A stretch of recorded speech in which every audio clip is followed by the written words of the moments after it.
Hello, everyone, and welcome to another awesome episode of Relationship Advice for Women.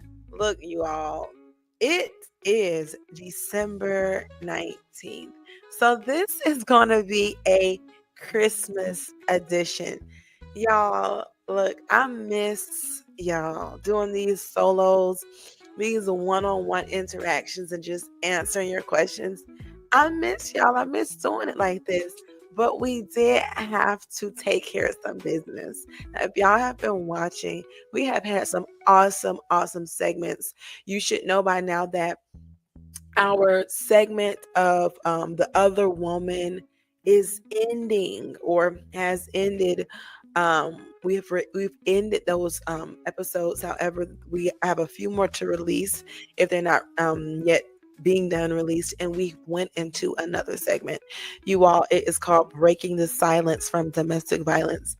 If I have any of those, I'm going to show y'all what that looks like at the end. Make sure you stay tuned for that. And listen, if you have not yet shared your testimony, get to it. Get to it. And make sure y'all be ready. You know what? I was going to say, let's go. But what I really want to say is, I got something special for y'all at the end. Y'all know I have to write stuff down so I don't forget it. Um, I don't want to forget it. But I want to write it down, what I have to share with you all. And it's about what we're going to be doing for next year, the beginning of next year. So anyway, I don't want to take too much of your time. I've already been uh, delaying by running my little mouth. So let's get started with the first question. Now I know what you're thinking. Did she really just change glasses on us like that? But my thing is this, y'all. It's Christmas. Y'all know I gotta be extra. I gotta be extra. I gotta be festive. I gotta get us in the mood.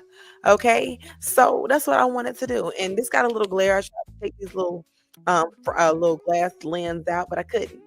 So let's get straight into it.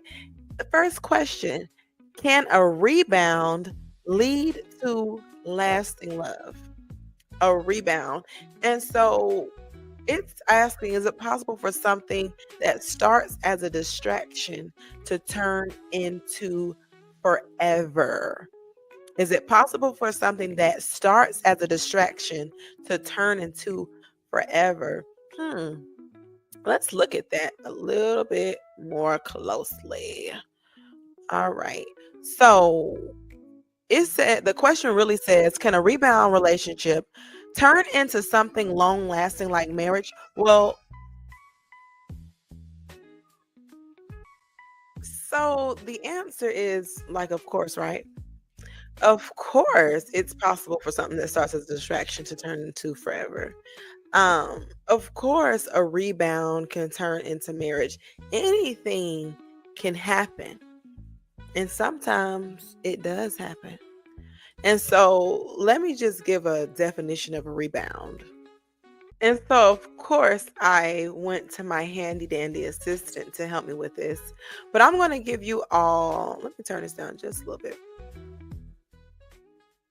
I'm going to give you all a little information about a rebound. And according to what my assistant brought up, a rebound in a relationship refers to entering a new romantic relationship shortly after the end of a previous one. This often happens before a person has fully processed the emotions, pain, or lessons from their past relationship. Then the return rebound suggests that the new relationship serves as a way to bounce back from heartbreak or void left by the previous relationship. And so many people do this, right? They're trying to soothe pain. They're trying to soothe pain, but the thing is, they're not healed yet. Okay, so they're going to be bringing some baggage into that.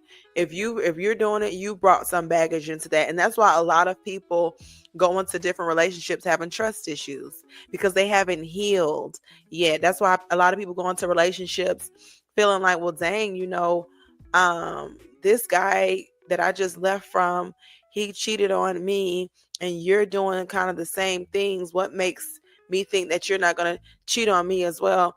A rebound can definitely turn into forever. However, you got to do the work, and it's not going to be easy, right? If you choose to not heal before you get into the next relationship, you're either going to heal, which takes time and it takes agreement from both parties. Okay. And why I say it takes agreement is because if you all are going to have a healthy relationship, then you both need to be healing. Of course, you could heal by yourself, but you're probably not going to stay in that relationship. And of course, people could say, well, I can heal in a relationship where someone is traumatized. That will prolong your healing. Anything can happen. Anybody can be delivered. Anybody can be set free. However, if you are committed to getting delivered, set free, and healed in a relationship with someone who's committed to staying the same, it's going to drag out your process of healing. It's going to drag out your process of deliverance. And so, like I'm saying, yeah, you can definitely enter into a relationship unhealed, okay? And you can end up healing. It can last forever, but it's gonna be some hard times, some rocky roads. Okay, so I get it.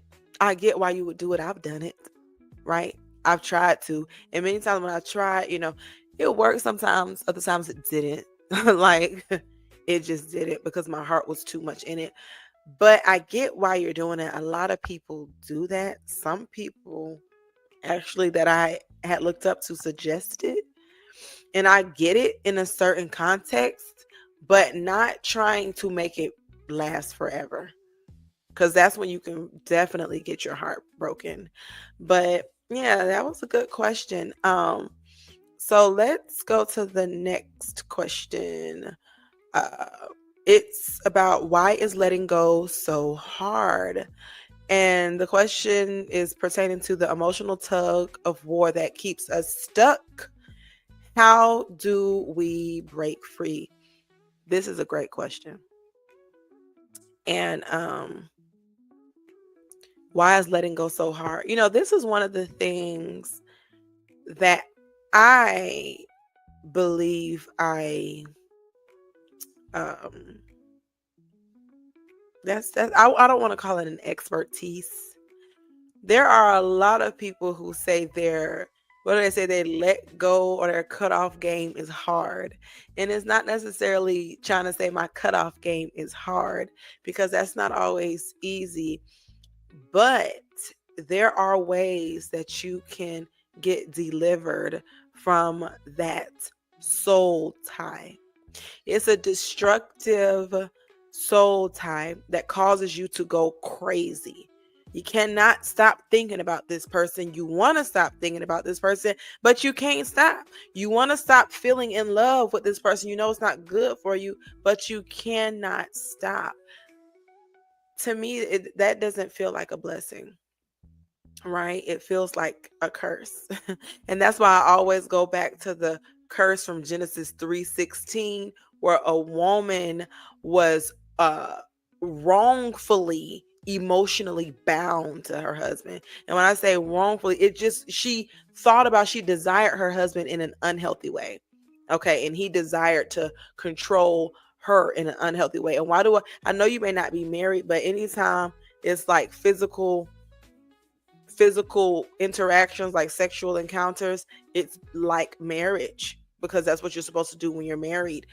That is a very strong tie, a very strong bond, and those soul ties have to be broken, right? And so it's possible to break free, and I want women to break free, but you got to be ready. You got to have somebody to hold you accountable. And like when I try to help women with this, if you're not ready, I can't talk to you about it. I don't want to get irritated. I don't want you to feel like I'm not being compassionate, but there is a way to get delivered from those soul ties. I even break soul ties off myself even now. If I have an unhealthy desire for my husband, right? If my husband has become my world, if I begin to idolize my husband, I break that now. I have to constantly break that. These are spiritual ties, right? These are soulish ties. There are certain things that I should not be thinking about my husband. Like I shouldn't be thinking about him all day, all night. Some people will say that you should. I personally don't think I should be thinking about my husband all day and all night. That means when he going somewhere, I'll be like, oh, where he at? What he doing? Oh, why he ain't called me back? My mind should not be surrounded on him like that. And so we have to break these unhealthy soul ties. I can definitely say that you can let go, but it is difficult. And you have to have somebody to lead you in that, who has discovered how to break that tie. Now, there are plenty of ways that you can do it. I'm definitely not going to advocate for witchcraft. I am a Christian, so I'm always going to pray, and I'm going to use the power of the blood of Jesus in the name of Jesus that has been given to me. And so that is actually deliverance. And that's what people don't know. Why am I so heartbroken still after all of these years? That is a demonic soul tie. People may not want to say it. They might want to say, Johnny, you being too deep. But no, I'm not. No, I'm not. God don't want you to be thinking about no man like that. He don't want you to be thinking about nobody like that except for him. Okay? But we're not going to get into all that. Why is it hard to let go? Because as you've been in connection with this person, your soul, all of your experience, your thoughts, everything has intertwined. Your life has literally got tangled up. Like, you know how your hair, right? Your hair, if it can get matted, it can get so tangled that the only way for it to get loosed is if some of the hair breaks out. It has to be broken off. And that's what we call break free and break out. Break free and break out. Remember, I tell y'all that I have come to enlighten, uplift, inspire, motivate you, empower you, encourage you to get out of that darkness into God's marvelous light. That's about breaking free and breaking out of those emotional tolls, breaking out, breaking free. And so let us go into the next question. How do we build trust and tackle attachment issues? This kind of sounds like the same thing as when you said, why is it so hard to let go? And so we're going into practical steps to heal trust wounds and feel secure again. Let's see what you had to say about this. You said, what are some bond building ideas to build your relationship, like a 30-day challenge? That's interesting, because is that what that said? Oh yeah. I don't like how they kind of worded that. So I'm going to take that down. But bond building activities, a great bond building. Let me tell you all something. I know I have good bond building activities. If y'all have not yet joined my Empowering Women to Level Up group, join. It's every Thursday at 9 p.m. It's right when this episode airs. Why is it when this episode airs? Because these episodes are pre-recorded. Okay. But you know, these episodes are pre-recorded. So they're live, they go live, but they go live because they're live stream pre-recorded. But every Thursday at 9 o'clock p.m., you can get on our Empowering Women to Level Up group coaching. It's free and we bond.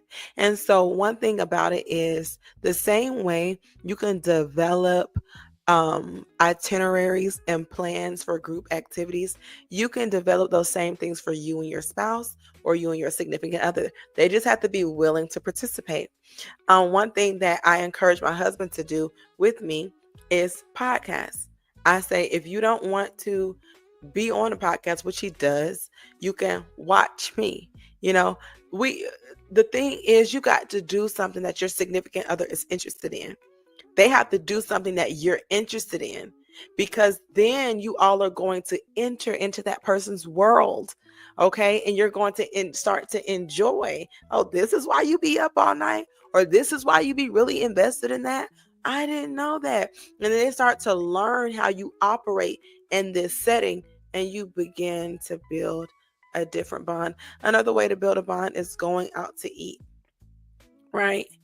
If you notice that your spouse or your significant other is always grumpy, when you go out to eat, one thing I would do is record them. I love recordings because a lot of people say they forget.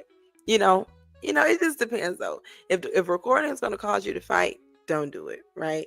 But another thing that you can do, which is not necessarily direct recording, is indirect recording. And that's when you and your significant other can go out to eat with another couple, right? And so that couple will see how you all interact together, right? If that couple noticed that, hey, your husband wasn't being very kind to you before they showed up, they kind of saw it from a distance, they weren't really paying attention to you. But then when they showed up, they saw a bright smile on his face.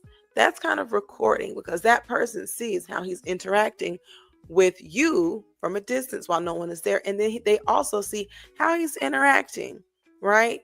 When they're there. So what can they do? They can begin conversation to uplift the other person's spirits. They can begin to create games and activities that will cause that person to loosen up, that will cause and it can go both ways. So bringing couples on dates, like double dating, that's a great way to build bonds. So I don't know why they created that question like that. That was weird because that's not what it was about. But anyway, why do men mistreat women during pregnancy? I think this question is kind of straightforward, exploring the roots of this heartbreaking behavior. It is heartbreaking. Let me see what else we had to go with that. I'm gonna have to go back to that one. Let's see. How are you balancing? Let me see real quick. Forgive me, you all. Those questions were kind of out of order. But why do men mistreat women during pregnancy? The thing is, and I think this has come up before, men honestly need to take a class. They don't understand how vulnerable women are, how fragile women are, not only in their body, but in their emotions during that time. They don't understand, and sometimes they don't care to understand it. It takes another man who gets it to correct men who don't get it, right? And so why do they mistreat women? Because they just simply were not taught how to treat them. And when you're not taught how to treat all women, especially while being pregnant, then you're gonna mistreat them. Unfortunately, that's just what it is. You're gonna mistreat them if you were not taught how to treat them. And then if you think that you are doing right, it's going to be even tougher because now that you think you know it all, you're not open and willing to receive correction. So that's not good. I agree. But look, I always say get a man. And then some men, it doesn't even matter because you can let another man speak, but they're still going to be stubborn and act like they know it all. So, but like I will say, get a man who knows, because there are some men who know, and cause that man's voice to speak out in your spouse's or significant other's ear. And how you do that, you just go to a podcast. I don't know that guy's name. I think his name is John something. But I really enjoy his podcast. And anytime you have an issue, just go to the person's podcast that you really like and send it to your husband or your spouse. If they won't listen to it, start playing it while you're around them. And so we're going to the next question. And it says, how can I help my partner overcome alcohol addiction? It says, when love and addiction collide, where do you start? Let's see if there's anything else in this. You just said, my partner loves me, but he's addicted to drinking alcohol every day. How can I help him? Okay. When it comes to certain things like this, when you say my partner loves me, there are questions that I have. When you say partner, are you married? because that matters. Okay. Because when addiction becomes super unhealthy to the fact where they could be emotionally abusive, because you saying my partner loves me. What does that mean? My partner loves me, but he's addicted to alcohol. I'm really curious to why you're saying that. Are you trying to say, I want to work it out because he loves me? Is he being patient with you? Is he being kind with you? Is he showing everything? Like, what's the issue then? If he's addicted to alcohol, and I'm just asking you just so you can think about it, because maybe he's doing some things that's not exemplifying love, although you want to believe that he really loves you. Does he love you more, or does he love the alcohol more? What is the issue with his alcohol? Now, I don't advocate for being addicted to alcohol, but I do want you to confront that issue, because sometimes people are okay if their significant other drinks alcohol. They could be a high functioning alcoholic. And so they may not act up, they may not act crazy or wild. So it does not make the other party uncomfortable. Right? And sometimes you could just be that your partner could just be so high functioning that it does make you a little bit uncomfortable. Like you're like, okay, you're a little bit too used to this. And so I need to know a little bit more background concerning this, because all you mentioned was he loves me, but he's addicted to drinking alcohol every day. Why does it bother you that he drinks alcohol every day? Why does it bother you? Does it change his behavior? And if it changes his behavior, does it change how he treats you? Did you see him acting like he loved you before, but because he has been drinking alcohol every single day, it's kind of changed his love for you? Not saying he doesn't feel those feelings, but his actions. And so what can you do? Like what I'm doing right now with you. Start evaluating, why are you really with this person? Because I don't know all the details. Why are you really with him? What are your goals with him? What is his goals with you?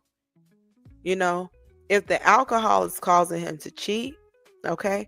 If the alcohol is causing him to lie, if the alcohol is causing him to be violent, verbally or physically abusive, the best way you can help him is by leaving him.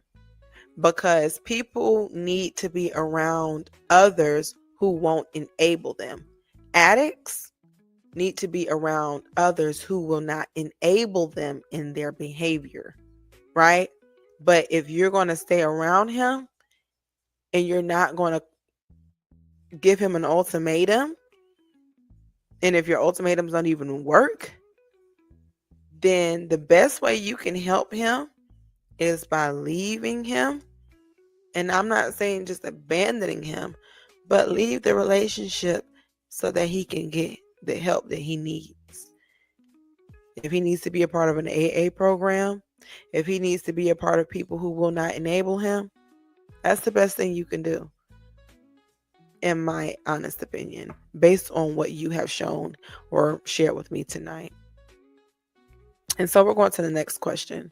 And it's, how can I maintain intimacy in this busy life? So we are going to tackle simple ways to keep the spark alive, even when life is chaotic. And so I wonder, okay, let's see.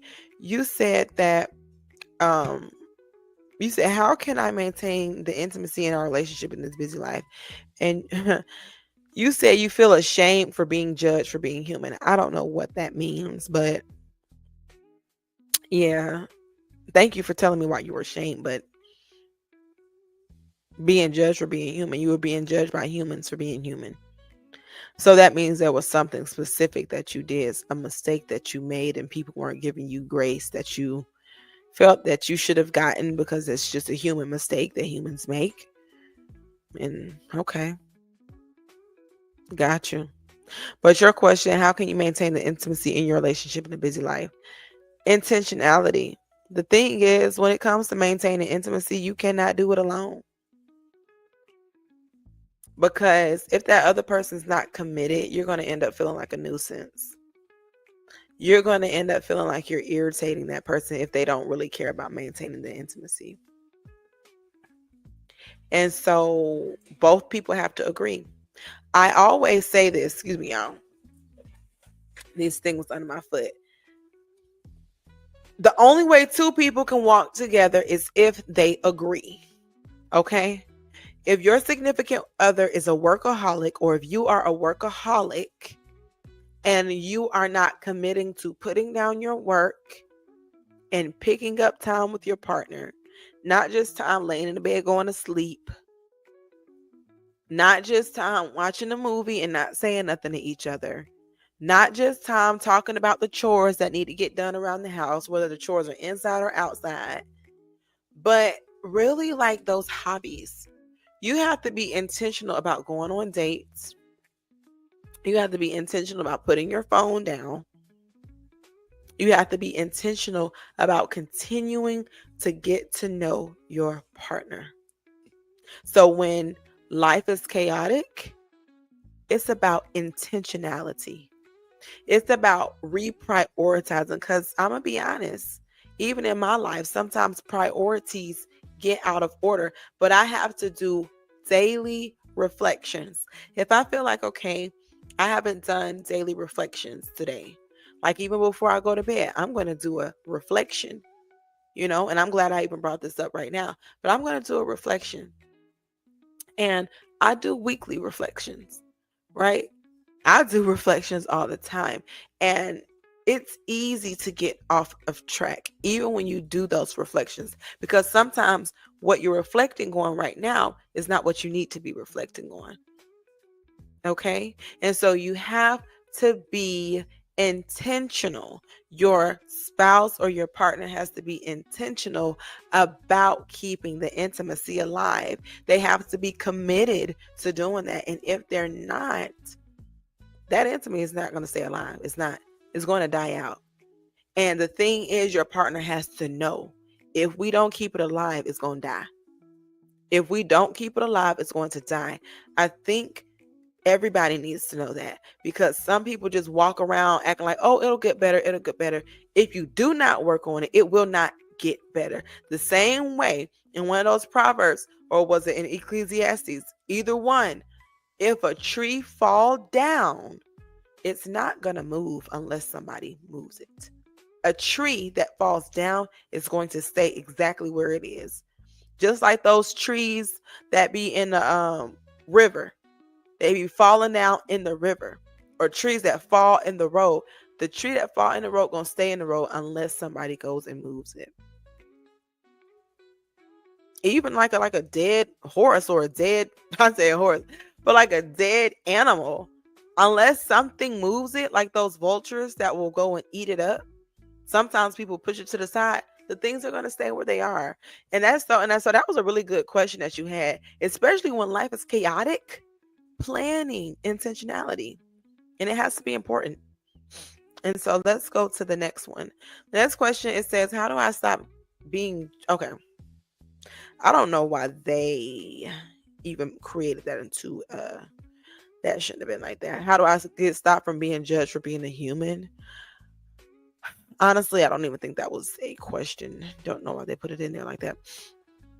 But let us take this off the screen and let me answer another question that I have not seen. It says, how are you balancing children, work, the economy, and a depressed spouse because of financial challenges, and still stay feminine, submissive, and kind? And you are ashamed of not having good time management and not driving on the highway. That is so interesting that you said that. How are you balancing? Listen, they do have some super moms, some super women out there who just claim to do it all. I don't think everybody's doing all or nothing, but balancing is so difficult. And that kind of goes back to the question that I was just answering about when the woman was talking about when life gets chaotic. The reason life is getting chaotic is because we're not balancing. We're not saying no when we need to say no. We're not saying yes when we need to say yes. We're overcommitting ourselves. Sometimes we're super excited. We won't go to sleep. I just had to repent for that. Like, go to sleep, you know, go to sleep. It's sometimes things are really simple to do, but we just don't do them. And so, balancing children, my thing is everybody's household runs differently, right? And when it comes to balancing children, if you are overwhelmed, you're not going to feel like it. I don't care what nobody try to say. If you are overwhelmed, you're not going to feel like spending the amount of time with your children that you need to because you're overwhelmed. So, to me, children need to be in school and at a certain age, and they need to have after school care. So you can have all the time that you need to go to work and take a breather. Because when they come home, then you have to make sure that you tend to them. You got to make sure that y'all spend time together, whether that be doing homework, taking a bath, giving them outside time, even doing some simple chores, right? You've got to find a way to spend time with your children. And I encourage this a lot, like just taking your children to bed, letting them play in the tub, and you just sitting there watch them while they play in the tub. That is spending time with them. Taking them to the park. You don't have to do it every day because I know that life can get, like the other lady said, it can get pretty busy. And you can't do the same things that you did yesterday. You can't do that today. But a calendar, a schedule. And I say that, I say that with room, because every day is not the same. I know for myself, I wrote a schedule and we went by that schedule a little bit, right? And the thing is, things came up. Or I was led to do something else. Like I might write a schedule, but the Lord might lead me to take my children to McDonald's Playhouse or Chick-fil-A Playhouse.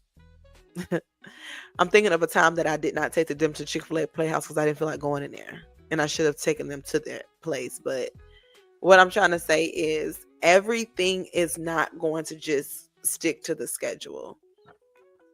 Right? And I believe many times when we allow God to lead our lives, we won't continue to be in this unbalanced state. And so when you talk about your spouse being depressed, listen, that's got to be difficult, because I remember when I was pregnant and depressed, I know my husband had to go through some stuff. Okay. And so counseling, your spouse needs to be open to counseling in this time. If he's not open to counseling, bring some type of authoritative figure around who can help speak life into him.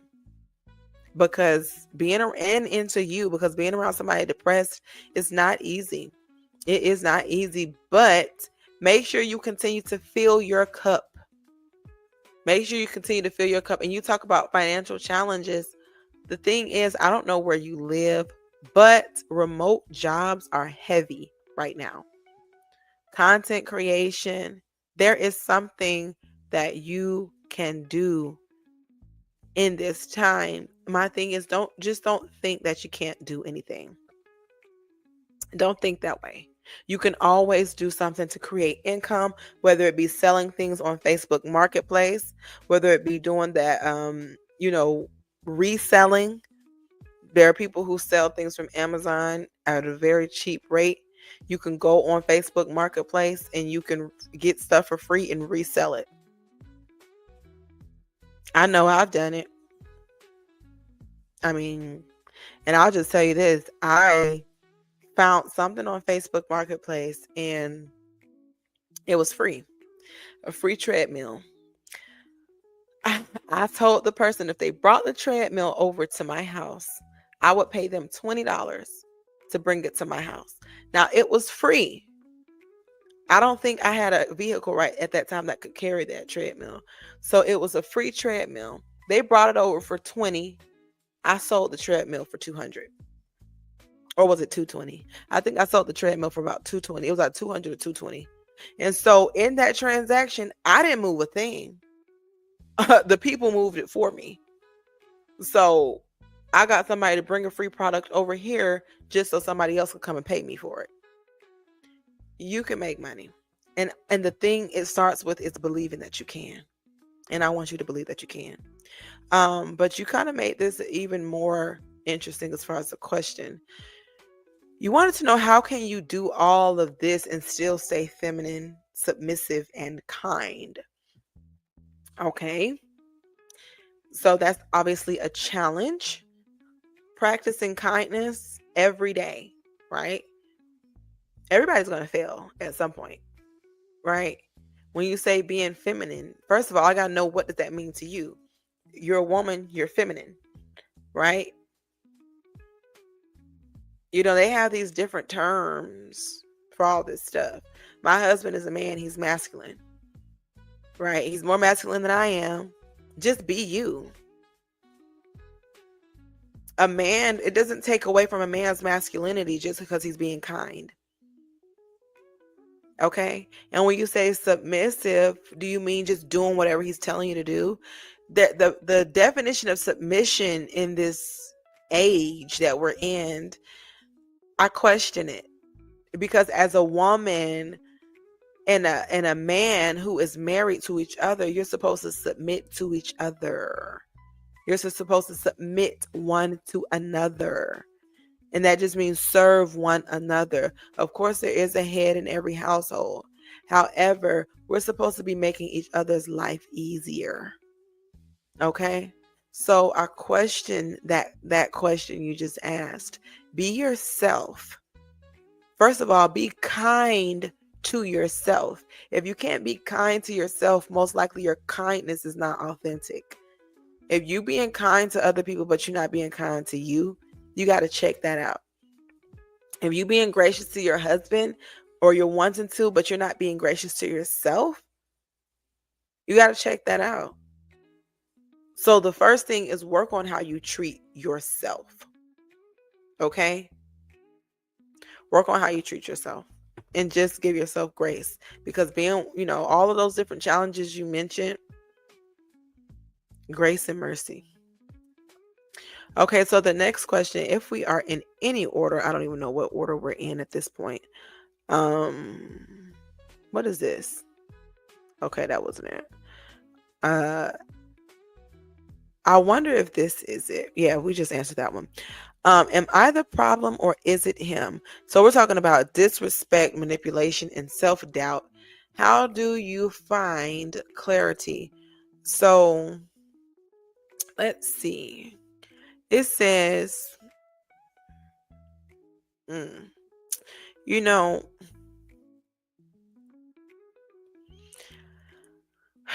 me see.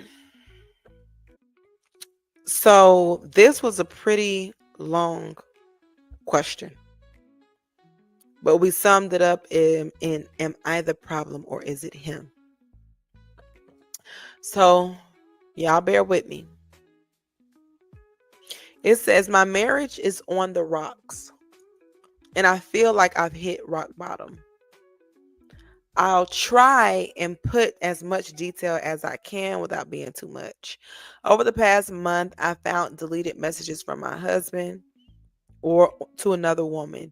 He was being very, very flirty and made comments that should not have been made, though he swears he never did anything physical with her. He claims that my lack of sensual affection had him trying to seek it elsewhere because I'm not active in the bedroom as often as he would like. We have 3 kids, both work full-time, have 3 dogs, and an in-law living with us. I admit I was not very active in bed. I would love on him and try to show affection, but just did not make it to the bedroom with it enough. My issue was how he presented himself and made me feel like that's all he wants me for. We decided to work things out. Now, I'm trying to make it to the bedroom for time for time with him more often. I felt like we were doing good, but lately he's constantly undoing my robe just to grab at me or look at me. Sometimes as soon as I put it on, he does it. We both work from home, so I stay in a robe 95% of the time because I can.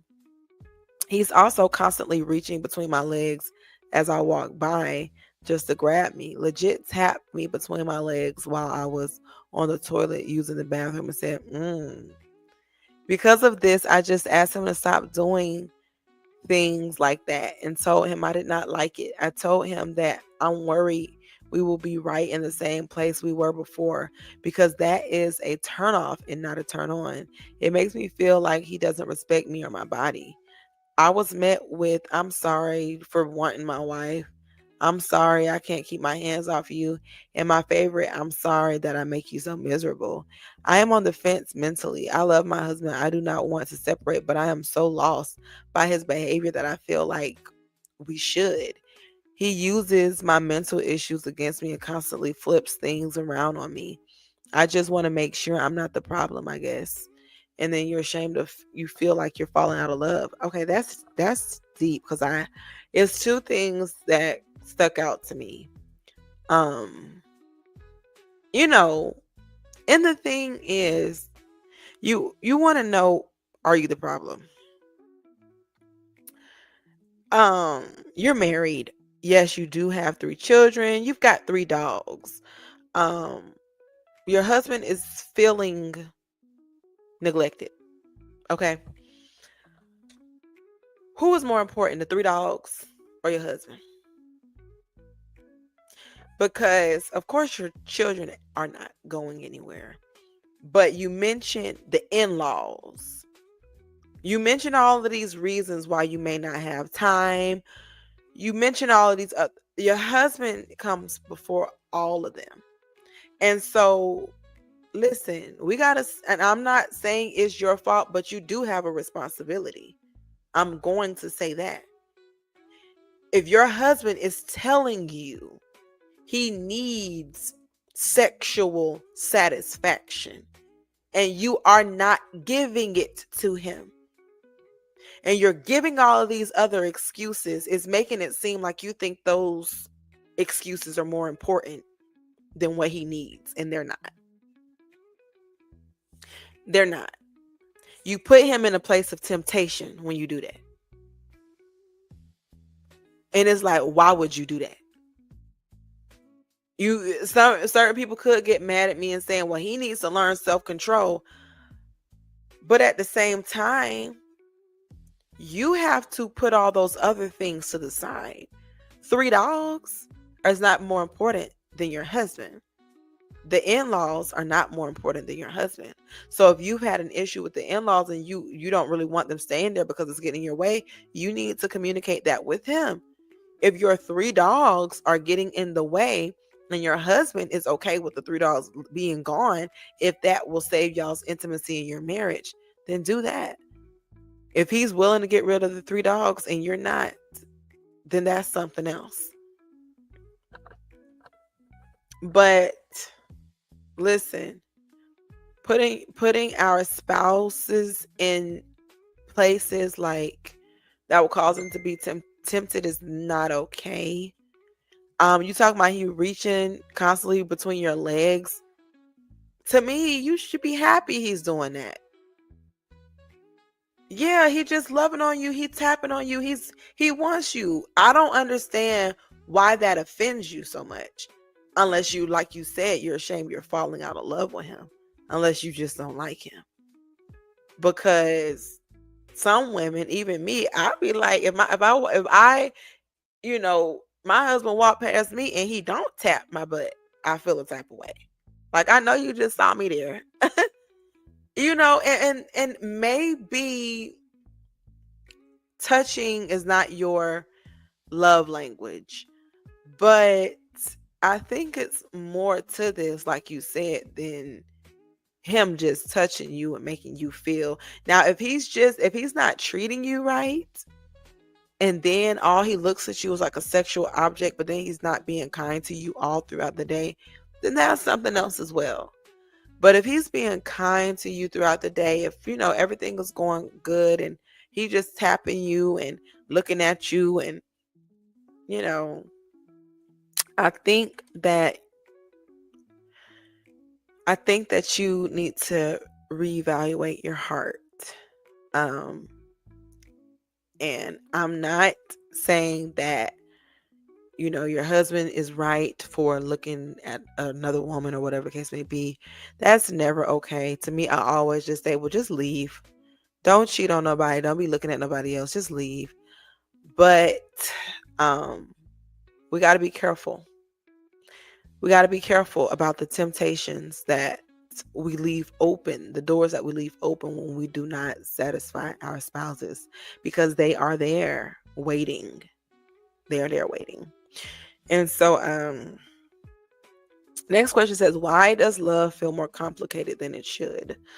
When love is questioned by the world, how do we keep it steady? And so this question is basically saying, why is who I am in love with more important than the love itself? Good question. And what we have done both emotionally and mentally for one another. You are ashamed.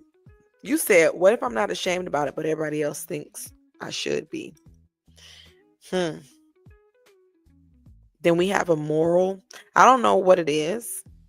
I mean, it just depends on what it is. So I really can't answer that at all, because a lot of people feel like you should be ashamed of yourself. I remember this one person that was like, you should be ashamed of yourself because she bought a property, like a tax property, for like $40 versus paying the person's taxes. And it's like, if they couldn't pay their taxes, I should be going around paying everybody taxes. Nah, anyway. So it just depends on what you're talking about. So this question, let me reread it. Why is who I'm in love with more important than love itself? So in love, that's like a feeling, right? A feeling that you feel when you feel all good and stuff. Feeling in love, that chemical reaction, that thing that you just can't get enough of this person or whatever the case may be. That's not really love. That's feeling. Love is an action. Patience, kindness, forgiveness, never quitting on the person, how that person is treating you. And the thing is, love can be a feeling. It can be a feeling, but that's not like the essence of it, right? It's really the action. And so I think it could just be the entanglement that you're experiencing. The head over heels, that feeling that you get from that person has become your focus instead of the action of love. That just happens. So I don't know why it's happening to you, but that just happens. And like I said before, that's something that, it's got to be a lot of different reflections, a lot of different evaluations, re-evaluations, and let somebody hold you accountable to get up out of that, because that's a tough one. That is a tough one. But anyway, you all, that is the end of our questions this evening. We went over more than I anticipated, but I've got something great for you all tonight. If you all don't know, if you haven't seen it by now, we have written the book with your help. All of these questions that you have submitted to me, we turned it into a book, y'all. And it is called Relationship Advice for Women: Conversations That Need to Be Heard. The book is beautiful. I have the book with me right now. It's beautiful, and the words in it, it's an awesome book. You guys, I need y'all to cop that book, okay? It's right here. Relationship Advice for Women: Conversations That Need to Be Heard. Now, this is the book that, hold on, is this the new book? Oh no, this is a draft. So I had to go in here and this is the rough draft. But the actual book is back I need y'all to get this book. This book is excellent. I mean, excellent. The questions that you all give me, that's how I learn, right? I learn through interviewing, I learn through questions and answers, and seeing how many people are going through the same thing. You would understand how many of you all are suffering or going through the same thought processes. You would just be like wowed about it. And so I've had so much fun writing this book, y'all. I need y'all to get it. And if you didn't know, we have The Other Woman. That is a podcast that has been ongoing, and it's almost completed its showing, but we are currently writing that book. And when I tell y'all, that book better than this one. That book is better than this one. That book is bomb. And this one is already good. And I thank you all so much. Miss McComb, I'm giving a shout out for a special a business friend, old teacher, Miss McComb. I appreciate you so much. She hosted my book, Relationship Advice for Women. Gonna show it one more time. You can get your copy from Amazon. I really thank you all for choosing my book as to be a part of the book club. It's going to be really awesome. I appreciate that. I appreciate that so much. If y'all want to use my book for a book club, let me know so I can get you a group discount. Listen, a group discount, okay, on the physical book. You can always get the ebook. It's only $4, but the ebook is not better than this one, okay? So anyway, thank you all so much for joining, and make sure you share this with a friend, y'all. Make sure you join the group, join the initiatives that we have going on in this group. And I'm just so surprised. You know what? I'm gonna pause this real quick because I gotta bring something to y'all. Okay, let me show y'all something. Don't leave because I'm going to show y'all some paid opportunities that can come to you. As you all know, I do offer free group coaching. This ain't the paid opportunity. Just wait to the end. I'm going to tell you how you can get paid. But let's talk about group coaching. We are empowering women to level up, y'all. This is what I was telling you about earlier.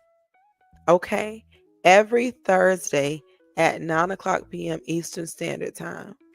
If you have questions, you can email me at join@inspireherpath.org, or you can email me. It's better to email me at info@popupweddings.com, but this is just for the people who don't really know me. Y'all, group coaching is free. I am going to start streaming the episodes of group coaching, so y'all can get a little taste of it. I'm not going to stream every episode, or not every episode, but every session that we have, but you can watch it and you can get blessed by it. But when you really join it, that's when you really are going to reap the blessings of it. It's free. It's every Thursday at 9 o'clock p.m. Eastern Standard Time, except on holidays. So we will be having our group coaching experience on, I believe, the Thursday after Christmas. I'm sorry, the Friday after Christmas. Is Christmas on Friday or Thursday? Let me see. I don't know. When is Christmas? Let me see real quick. Christmas is it on Thursday? Christmas is on Wednesday. So on Thursday, we will be doing our group coaching experience. Make sure you all join that. The information to register is on this link. So let's get ready. Are y'all ready for the free opportunity to earn some money? Are y'all ready for that? I'm finna show y'all what that looks like. This is how to join my collaborative affiliate partnership program. Listen, y'all know by now that I do relationship, life, and business coaching. I really like to call it life coaching because I can teach you about so many different things. However, my emphasis is on relationship and business coaching. If you're interested in learning how to start your own relationship coaching program or coaching business, or if you're interested in starting a business, I'm your go-to girl for that. If you're not interested in starting it and you just really want to figure out how you can get some money, you can earn a 25% commission on your referrals. Anybody who gives me a lead for my coaching programs and it sells, guess what? That's money in your pockets. If you're interested in that, make sure you email me at join@inspireherpath.org. Thank y'all so much.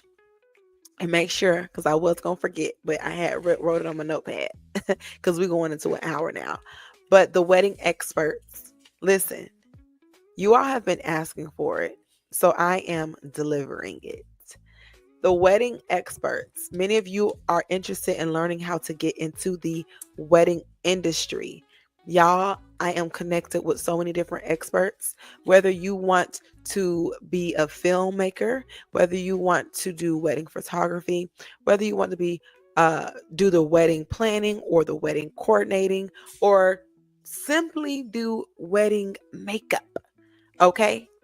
If you want to design the bridal and the groom's gowns and tuxedos, listen, this is your chance to learn for free, because in 2025, we will be dropping a special segment called the Wedding Experts. Okay, it's going to be a special segment. So we might have about 4 episodes on this particular segment. Not sure. It could run a little bit longer. But y'all, you don't want to miss this. If you're talking about learning something for free, you better join this. All right. Thank y'all so much. Make sure y'all subscribe to this YouTube channel. If you're watching on YouTube, share it with your friends and your family. And until next time, bye-bye.